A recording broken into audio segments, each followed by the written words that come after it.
Hello, good morning दोस्तों। आज हम स्टार्ट करेंगे अपनी एप्लीकेशन की जो साइंस है उसके वस्तुनिष्ठ क्वेश्चन है उसको स्टार्ट करेंगे। प्रश्न उत्तर के अंदर हमने 100 क्वेश्चन कंप्लीट कर लिए थे लास्ट वीडियो के अंदर। तो 101 से स्टार्ट करते दोस्तों। देखिए 101 का, वे तत्व जो इलेक्ट्रॉन ग्रहण कर एनायन बनाते हैं कहलाते हैं। तो यह धातु कहलाते हैं। वह धातु जो हथेली पर रखने पर पिघल जाती है तो गैलियम होती है दोस्तों इसके अंदर। वह धातुओं को उनकी क्रियाशीलता के आधार पर अवरोही क्रम व्यवस्थित करने वाली श्रेणी होती है। तो सक्रियता श्रेणी आएगी।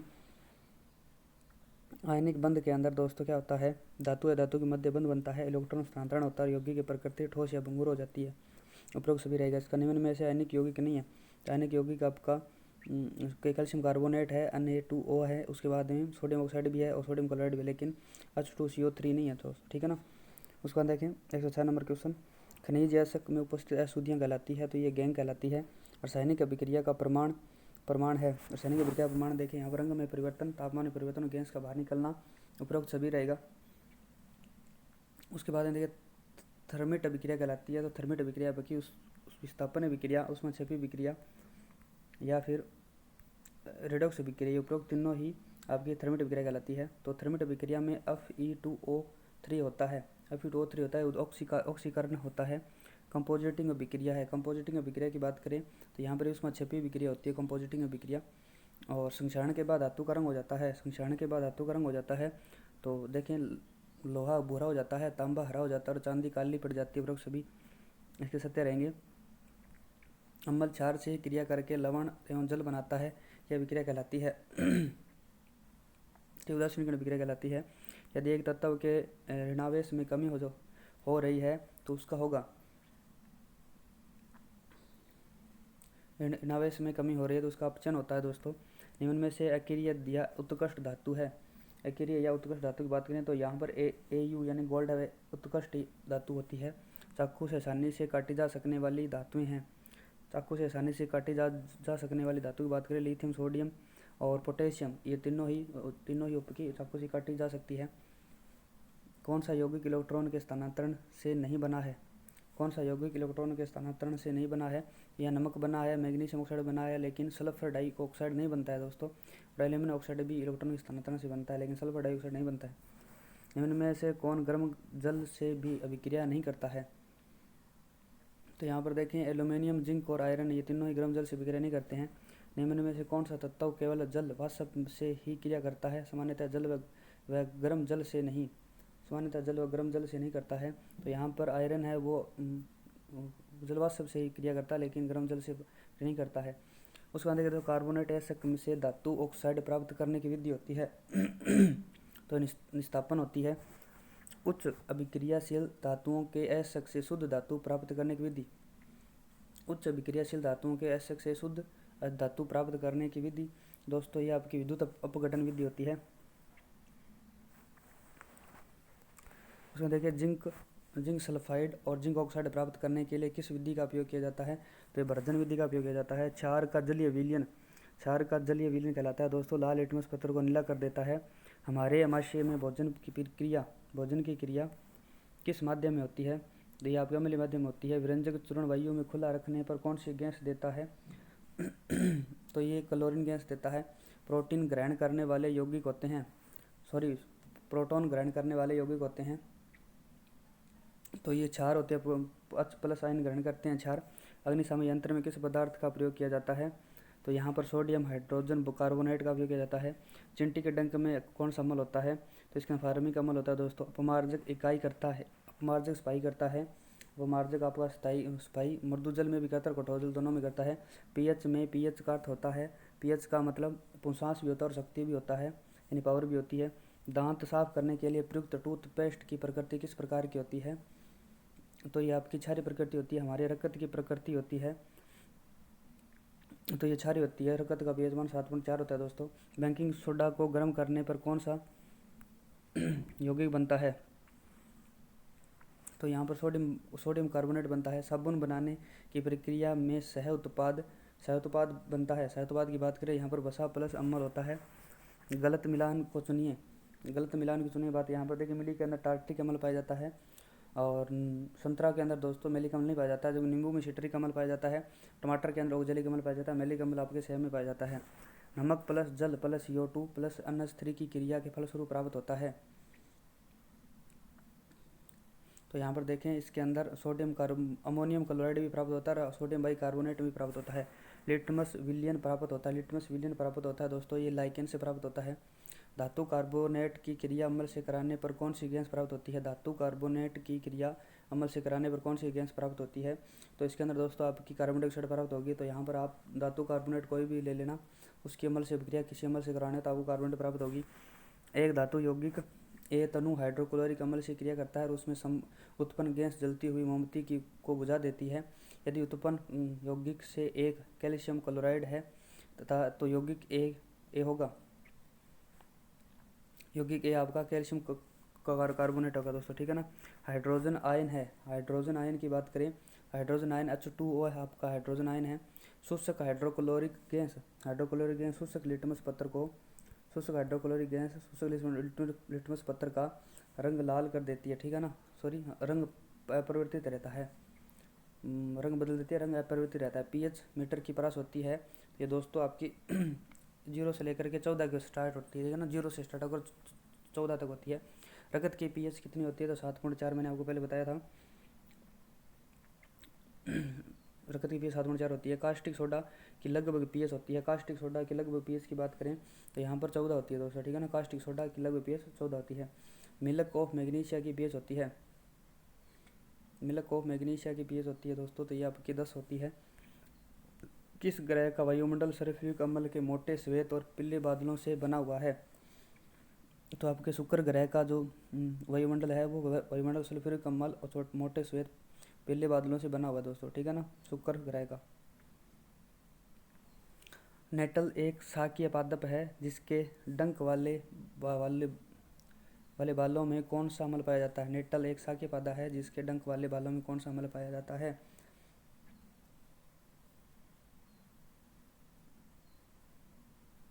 तो इसके अंदर दोस्तों देखिए, इसके अंदर आपका फार्मिक अम्ल पाया जाता है। क्षारीय विलयन में होते हैं। क्षारीय विलयन के अंदर H+ आयन होते हैं और OH- आयन दोनों ही होते हैं, ठीक है ना। बोरेक्स के उत्पादन में उपयोग किया जाता है। बोरेक्स के उत्पादन में दोस्तों यहाँ पर बोरेक्स के उत्पादन में दहन सोडा का उपयोग किया जाता है। उस पदार्थ का नाम बताइए जो क्लोरीन से क्रिया करके विरंजक चूर्ण बनाता है। क्लोरीन से क्रिया करके विरंजक चूर्ण बनाएगा तो कैल्शियम हाइड्रोक्साइड बनेगा। एपच के उपचार के लिए निम्न में से किस औषधि का प्रयोग किया जाता है?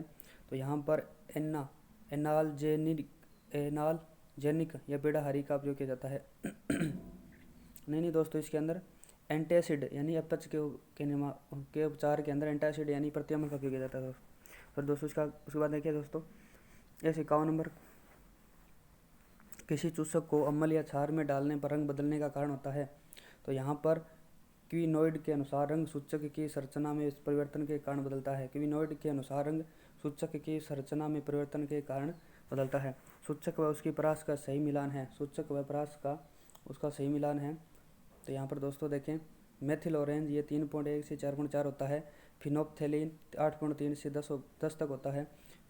फिनोल रेड ये 6.8 से 8.4 तक होता है। वृक्ष भी सही है। Ab2 प्रकार का लवण नहीं है। Ab2 प्रकार का लवण नहीं है।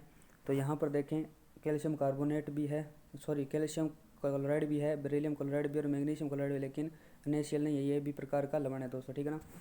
CH3C ट्रिपल बॉन्ड CH2 का यूपीएससी नाम बताना है।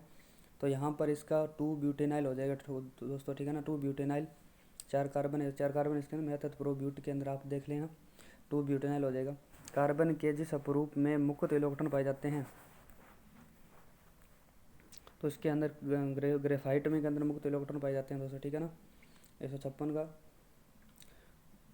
मुक्त इलेक्ट्रॉन पाए जाते हैं, आपके ग्रेफाइट में पाए जाएंगे। उस बाद में 156 का हम देखें, CNG का प्रमुख घटक होता है। CNG का प्रमुख घटक एसिटिलीन, CNG का प्रमुख घटक होता है तो एसिटिलीन होता है दोस्तों, ठीक है ना। हीरे का गलनांक होता है। हीरे का गलनांक बात करें तो दोस्तों इसका रहेगा 3843 केल्विन रहेगा। सूत्र CC4H9 में कितने एल्किल समूह संभव है? तो इसके अंदर देखिए इसके 3 एल्किल समूह है। बेंजीन में सिग्मा और पाई बंधों की संख्या क्रम से होती है। सिग्मा और पाई बंधों की संख्या क्रम से दोस्तों इसके अंदर सिग्मा बंध 12 होते हैं, पाई बंध आपके 3 होते हैं। एल्काइन का सामान्य सूत्र होता है तो CnH2n-2 होता है। एल्काइन में त्रिबंध निर्मित होता है। त्रिबंध निर्मित होता है दोस्तों, इसके अंदर एक सिग्मा और 2 पाई बंध होते हैं। पॉलीथीन के निर्माण में निम्नलिखित में से कौन से यौगिक को काम आता है? पॉलीथीन के निर्माण के अंदर आपका C2H4 का उपयोग किया जाता है। एथीन का सामान्य ताप दाब पर 2.24 लीटर एथाइन का पूर्णतः दहन करने पर प्राप्त कार्बन डाइऑक्साइड का आयतन होगा। तो यहाँ पर देखिए दोस्तों इसका होगा 4.48 लीटर हो जाएगा दोस्तों, ठीक है ना। उसके बाद देखिए हाइड्रोकार्बन में ऑक्सीकरण का अंतिम उत्पाद होता है। हाइड्रोकार्बन के ऑक्सीकरण का अंतिम उत्पाद होता है तो यहाँ पर H2O प्लस कार्बन डाइऑक्साइड होता है। सामान्य ताप एवं दाब पर 22.4 लीटर मेथेन के पूर्ण दहन से कार्बन डाइऑक्साइड इसका प्राप्त आयतन होगा। प्राप्त आयतन की बात करें तो 22.4 लीटर हो जाएगा इसका। मोनोसेकेराइड का सरल उदाहरण है। सेकेराइड का सरल उदाहरण देखिए दोस्तों, यहाँ पर इसका रहेगा राइबोज रहेगा, ठीक है ना। मोनोसेकेराइड का सरल उदाहरण राइबोज रहेगा। फिटकरी अशुद्ध जल को स्वच्छ करती है। फिटकरी अशुद्ध जल को स्वच्छ करती है, किस क्रिया से करती है दोस्तों? ये आपके स्कंदन द्वारा करती है। चारकोल द्वारा किस गैस का अधिशोषण अधिकतम होता है? तो इसके अंदर अमोनिया का अधिशोषण अधिक होता है। निम्न में से कौन से ग्रीन हाउस गैस नहीं है? ग्रीन हाउस गैस की बात करें यहाँ पर तो दोस्तों कार्बन डाइऑक्साइड है, मेथोन है और नाइट्रस ऑक्साइड है, जबकि फॉस्जीन आपकी ग्रीन हाउस गैस के अंदर नहीं आती है। पेन का अर्थ होता है, पेन की बात करें तो पर ऑक्सी एसिटाइल नाइट्रेट होता है पेन। नाइट्रोजन की बात करें तो नाइट्रोजन कैसी है? नाइट्रोजन आपकी रंगहीन, गंधहीन, स्वादहीन गैस होती है। उसके बाद सोरा के सूत्र की बात करें, सोरा का आपका होता है पोटेशियम नाइट्रेट होता है, KNO3 सोरा होता है। पेट्रोलियम संघटक जिसमें C12 से लेकर C15 कार्बन है तथा क्वथनांक 175 से 275 डिग्री सेंटीग्रेड है, तो ये क्या कहलाता है? तो ये आपका केरोसिन कहलाता है। केरोसिन के अंदर कार्बन की संख्या 12 से लेकर 15 के बीच में होती है और क्वथनांक आपका 175 से 275 डिग्री सेंटीग्रेड के मध्य होता है केरोसिन का। कार्बन की सर्वाधिक मात्रा किस कोयले में पाई जाती है? तो एंथ्रासाइड में पाई जाती है। एल्किल समूह का सामान्य सूत्र होता है। तो CnH2n होता है। फर्स्ट नंबर क्वेश्चन ऑप्शन सही रहेगा। सीमेंट के जिप्सम को क्यों मिलाया जाता है? सीमेंट में जिप्सम को सीमेंट में जमने की प्रक्रिया को धीमा करने के लिए मिलाया जाता है दोस्तों, सीमेंट में जिप्सम को। उसके बाद देखिए बेयर्स अभिकर्मक क्या होते हैं? बेयर्स अभिकर्मक की बात करें बेयर्स अभिकर्मक की बात करें तो ये 1% क्षारीय KMnO4 होता है। बेयर्स अभिकर्मक 1% क्षारीय KMnO4 बेयर्स अभिकर्मक होता है। सर्वाधिक श्रृंखलन प्रकृति वाला तत्व होता है। सर्वाधिक श्रृंखलन प्रकृति वाला तत्व कार्बन होता है। CH3CH4 सूत्र वाले यौगिक का IUPAC नाम बताइए। तो यहाँ पर दोस्तों देखिए इसका IUPAC नाम हो जाएगा इसके अंदर टोटल कार्बन रह जाएंगे दोस्तों एक, उसके साथ में 4 कार्बन ऐसे जुड़े हुए हैं, तो इसका आंसर रहेगा 2,2-डाई मेथिल प्रोपेन हो जाएगा दोस्तों, ठीक है ना। निम्न यौगिक का IUPAC नाम बताना है। तो इसके अंदर मैथ है तो प्रोब्यूट पेंट हो जाएगा, ठीक है ना। इसके बाद में ये एक और तीन नंबर कार्बन पे लेकिन और समझ जुड़ा हुआ है, तो इसका आंसर दोस्तों रहेगा पेंट 1इन 4 आइन रहेगा दोस्तों, सेकंड ऑप्शन सही रहेगा। DDT एक है, DDT आपके दोस्तों DDT आपकी एक जैव उर्वरक या एक जैव अपघटनीय प्रदूषक या एक जैव अनअपघटनीय प्रदूषक है दोस्तों, ठीक है ना। थर्ड नंबर ऑप्शन सही रहेगा। DDT एक जैव अनअपघटनीय प्रदूषक है। ओजोन परत पाई जाती है तो ओजोन परत आपके समताप मंडल में पाई जाती है दोस्तों। उसके अंदर देखें जब अत्यधिक मात्रा में मलजल नदी में मिश्रित किया जाता है तो BOD का मान क्या होता है? BOD का मान आपका बढ़ता है। देखें BOD की फुल फॉर्म होती है बायोलॉजिकल ऑक्सीजन डिमांड होती है दोस्तों। इसके अंदर क्या होता है? मलजल अधिक डालने से उसके अंदर ऑक्सीजन की कमी हो जाती है जिसे BOD कहा जाता है। तो दोस्तों आगे वाले क्वेश्चन करते हैं अब। देखिए दोस्तों आगे वाला आपका टॉपिक है जो चैप्टर रहेगा कोशिका संरचना उसके प्रकार्य। तो उसका फर्स्ट नंबर क्वेश्चन देखें, कोशिका की संरचना संगठन के अध्ययन को कहते हैं? कोशिका संगठन अध्ययन कोशिका विज्ञान कहते हैं। सर्वप्रथम जीवित कोशिकाओं को देखा था तो आपके ल्यूमन हॉक ने देखा था, फोर्थ नंबर ऑप्शन सही रहेगा। नवीन कोशिकाओं का निर्माण पूर्ववर्ती कोशिकाओं के विभाजन से होता है, तो इसका यह कथन किसका है? तो यह कथन आपके रुडोल्फ विर्चोव का है। ई सेलुला ठीक है ना, ये सिद्धांत दिया था इसने। कोशिका सिद्धांत के अपवाद देखें, कोशिका सिद्धांत के अपवाद की बात करें तो यह वायरस आपका कोशिका सिद्धांत का अपवाद रहेगा। C. ड्यूब ने किसकी खोज की थी? C. ड्यूब ने किसकी खोज की थी? यहाँ पर लाइसोसोम की खोज की थी। इलेक्ट्रॉन सूक्ष्मदर्शी का आविष्कार किसने किया था? तो नोवलवरस्का ने इलेक्ट्रॉन सूक्ष्मदर्शी का आविष्कार किया था। फोर्थ नंबर ऑप्शन सही रहेगा। ईआर की खोज एंडोप्लाज्मिक रेटिकुलम बोलते हैं जिसको, की खोज किसने की थी? तो ये आपके पोर्टर ने की थी। मध्य पटलिका किसकी बनी होती है? 8 नंबर क्वेश्चन देखें, मध्य पटलिका किसकी बनी होती है? तो ये दोस्तों कैल्शियम व मैग्नीशियम पेक्टेट की बनी होती है। कोशिका भित्ति के निर्माण में जो पदार्थ सर्वाधिक पाया जाता है वो आपका कार्बोहाइड्रेट होता है। कोशिका झिल्ली द्वारा पदार्थ के अंतःग्रहण को कहते हैं। अंतःग्रहण को दोस्तों क्या कहेंगे? इसके अंदर एंडोसाइटोसिस कहा जाता है अंतःग्रहण को। सेलुलोज के एक अणु का निर्माण होता है। सेलुलोज के एक अणु का निर्माण 3000 ग्लूकोज अणुओं से होता है दोस्तों। निम्न में से कौन सा जीव द्रव्य का गुण नहीं है? जीव द्रव्य का गुण नहीं है तो दोस्तों इसके अंदर देखें, कोकोलाइडी होता है, इसका गुण होता है। श्यांता इसका गुण होता है। कोशिका का अजैव द्रव, अजैव द्रव नहीं होता, ये जैव द्रव होता है, इसका गुण नहीं है दोस्तों। और जीवितीय गुण पाए जाते हैं इसके अंदर। हिंग प्राप्त होती है, तो हिंग आपके फेरुला की जड़ों से प्राप्त होती है। हिंग रेफाइड्स बने होते हैं, रेफाइडस यानी रेस्य की बात कर रहा है दोस्तों। रेफाइड्स बने होते हैं कैल्शियम ऑक्जेलेट के बने होते हैं। जीव द्रव्य में सबसे अधिक कार्बनिक पदार्थ होता है। जीव द्रव्य में सबसे अधिक कार्बनिक पदार्थ प्रोटीन होता है दोस्तों। इलियोप्लास्ट संग्रहण करते हैं, इलियोप्लास्ट संग्रहण करते हैं, तो ये वसा का संग्रहण करते हैं। कोशिका के आत्मघाती थैली लाइसोसोम को बोला जाता है। माइटोकॉन्ड्रिया तथा क्लोरोप्लास्ट में उपस्थित राइबोसोम होते हैं। तो ये 17 प्रकार का राइबोसोम पाया जाता है। निम्न में से कौन सा कोशिकांग पादप कोशिका में नहीं पाया जाता है? पादप कोशिका की बात करें तो दोस्तों इसके अंदर लवक पाया जाता है, सूक्ष्म नलिकाएं पाई जाती है, स्फीरोसोम्स पाए जाते हैं, लेकिन तारका नहीं पाया जाता है। फोर्थ ऑप्शन सही रहेगा। निम्न में से कौन सा कोशिकांग जंतु कोशिका में नहीं पाया जाता है? जंतु कोशिका में नहीं पाया जाता है, तो आपका लवक नहीं पाया जाता है जंतु कोशिका के अंदर। सोलेनोइड किस संरचना से संबंधित है? सोलेनोइड किस संरचना से संबंधित है? तो ये आपका दोस्तों क्रोमेटिन से संबंधित रहेगा। Chromatin, solenoid. क्रोमेटिन का उपयुक्त अभिरंजक है। क्रोमेटिन का उपयुक्त अभिरंजक क्या माना जाता है? तो एसीटोकार्मिन माना जाता है। एसीटोकार्मिन से क्रोमेटिन को देखा जाता है। जीवाणुओं में निम्न में से क्या अनुपस्थित होता है? जीवाणुओं में निम्न में से क्या अनुपस्थित होता है? तो जीवाणुओं में हिस्टोन अनुपस्थित होता है, जबकि डीएनए आरएनए पाया जाता है। सहकोशिका, सहकोशिकी दशा का उदाहरण है। सहकोशिकी दशा का उदाहरण है। सहकोशिकी दशा का उदाहरण की बात करें दोस्तों यहाँ पर तो वाउचेरिया शैवाल है, रेखीय पेशी की कोशिकाएं हैं, एस्केरिस की एपिथेलियम कोशिकाएं हैं। ये सारी सहकोशिका के उदाहरण हैं। केंद्रक झिल्ली का उद्भव किस कोशिका अवयव से हुआ है? तो ये आपका अंतःद्रव्य जालिका से हुआ है। राइबोसोम की उत्पत्ति किससे होती है? राइबोसोम की उत्पत्ति किससे होती है? तो केंद्रिका से होती है। आनुवंशिक रूप से अधिक सक्रिय भाग को कहते हैं, तो ये यूक्रोमेटिन कहा जाता है। आनुवंशिक रूप से अधिक सक्रिय भाग को यूक्रोमेटिन कहा जाता है। ध्यान में रखना दोस्तों, ये क्रोमेटिन, हेटेरोक्रोमेटिन और यूक्रोमेटिन, इसके अंदर यूक्रोमेटिन अधिक सक्रिय भाग होता है। कोशिका चक्र किस प्रावस्था में डीएनए संश्लेषण प्रावस्था भी कहा जाता है? तो दोस्तों यस प्रावस्था को डीएनए संश्लेषण प्रावस्था बोला जाता है। कोशिका विभाजन के समय सूत्र युग्मन या सिनेप्सिस प्रक्रिया किस प्रावस्था में देखी जाती है? सूत्र युग्मन या सिनेप्सिस प्रक्रिया किस प्रावस्था के अंदर देखी जाती है? तो ये जाइगोटिन में देखी जाती है दोस्तों। कोशिका विभाजन का वह प्रकार जिसमें पुत्री कोशिकाओं में गुणसूत्रों की संख्या आधी रह जाती है कहलाता है? तो ये आपका सूत्र विभाजन कहलाता है। सामान्यतः जीवाणु कोशिका विभाजित होती है।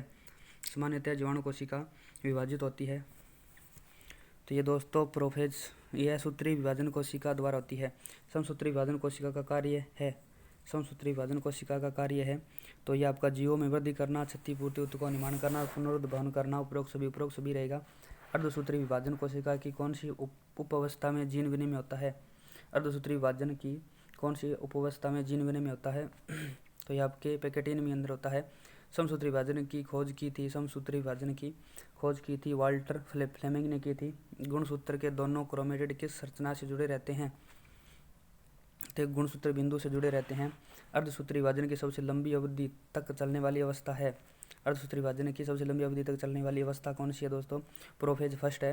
यदि एक पादप कोशिका में गुणसूत्रों की संख्या 14 यानी 2n14 है तो इस कोशिका में अर्धसूत्री विभाजन के फलस्वरूप पुत्री कोशिकाओं में गुणसूत्रों की संख्या क्या होगी? तो इसमें अंदर आधी हो जाएगी, 7 रह जाएगी। कोशिका सिद्धांत किसने दिया था? तो ये स्लाइड ने उस्मान ने दिया था। कोशिका द्वीक यानी डाइक किस अवस्था में होता है, यानी कि कोशिका दो कोशिकाएं किस अवस्था में बनती है दोस्तों। तो ये बनती है आपकी टेलोफेज फर्स्ट के अंदर। कोशिकाओं में संबंधित निम्न पदों पर विचार कीजिए। तो विचार करेंगे तो यहाँ पर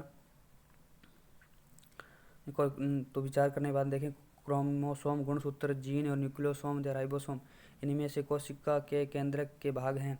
तो आपका दोस्तों देखिए इसके अंदर क्रोमोसोम गुणसूत्र हैं, जीन है और उसके बाद न्यूक्लियोल्स है, ये आपके केंद्र के भाग है, जबकि राइबोसोम केंद्र का भाग नहीं है। कोशिका भित्ति की संरचनात्मक इकाई है तो मिसेल्स होते हैं। कोशिका भित्ति की संरचनात्मक इकाई मिसेल्स होती है दोस्तों, ठीक है ना। उसको देखिए तरल मोज़ेक मॉडल किसने दिया था, तो तरल मोज़ेक मॉडल सिंगर और निकोल्स ने दिया था। निम्न में से कौन अर्धस्वायत्त कोशिकांग है, अर्धस्वायत्त कोशिकांग है तो ये आपके माइटोकॉन्ड्रिया हरितलवक अर्धस्वायत्त कोशिकांग होते हैं क्योंकि इनमें खुद का डीएनए होता है। निम्न में से कौन सा कथन असत्य है। असत्य की बात करें तो यहाँ पर कोशिका झिल्ली की संरचना सम्मित होती है, ये दोस्तों असत्य रहेगा। कोशिका झिल्ली की संरचना सम्मित नहीं असमित होती है। जीवाणुओं में 17 राइबोसोम पाया जाता है। केंद्रक झिल्ली विहीन कोशिकांग है, केंद्रिका झिल्ली विहीन कोशिकांग है। माइटोकॉन्ड्रिया में ऊर्जा निर्माण के लिए हाइड्रोजन पोटेशियम पंप कार्य करता है, ठीक है ना। सबसे ज़्यादा माइटोकॉन्ड्रिया किसकी कोशिका में होता है, तो ये पक्षियों की उड़न पेशियों के अंदर सबसे ज़्यादा माइटोकॉन्ड्रिया पाए जाते हैं। कौन झिल्ली विहीन कोशिकांग नहीं है, कौन झिल्ली विहीन कोशिकांग नहीं है, तो यहाँ पर देखें केंद्रिका है, राइबोसोम है, सेंट्रियोल सारी झिल्ली विहीन कोशिकांग, जबकि लाइसोसोम झिल्ली विहीन कोशिकांग नहीं है। पादपों की कोशिका में दोहरी झिल्ली युक्त कोशिकांगों की संख्या कितनी है, दोहरी झिल्ली युक्त कोशिकांग आपके 3 है दोस्तों। पपीते में रंभ की कोशिकाओं से उत्सर्जी पदार्थ कैल्शियम ऑक्जेलेट के गोलाकार क्रिस्टल होते हैं, तो ये स्फीरोफाइट्स होते हैं। किस में कैंसर प्रतिरोधी गुण पाया जाता है, तो ये टैक्सोल के अंदर कैंसर प्रतिरोधी गुण पाया जाता है। कोशिका भित्ति का पूर्ववर्ती होता है, कोशिका भित्ति का पूर्ववर्ती की बात करें तो यहाँ पर फ्रेगमोप्लास्ट होता है। कोशिका भित्ति की सर्वाधिक परत होती है, कोशिका भित्ति की सार्वत्रिक परत होती है, तो ये प्राथमिक भित्ति होती है दोस्तों। कोशिका भित्ति को इकाई झिल्ली किसने कहा था, कोशिका भित्ति को इकाई झिल्ली रॉबर्टसन ने कहा था दोस्तों, ठीक है ना। चलो दोस्तों सेकंड टॉपिक करेंगे हम नेक्स्ट वीडियो के अंदर, ये लंबा हो जाएगा, ठीक है ना। चलो मिलते हैं नेक्स्ट वीडियो के अंदर। जय हिंद, जय भारत।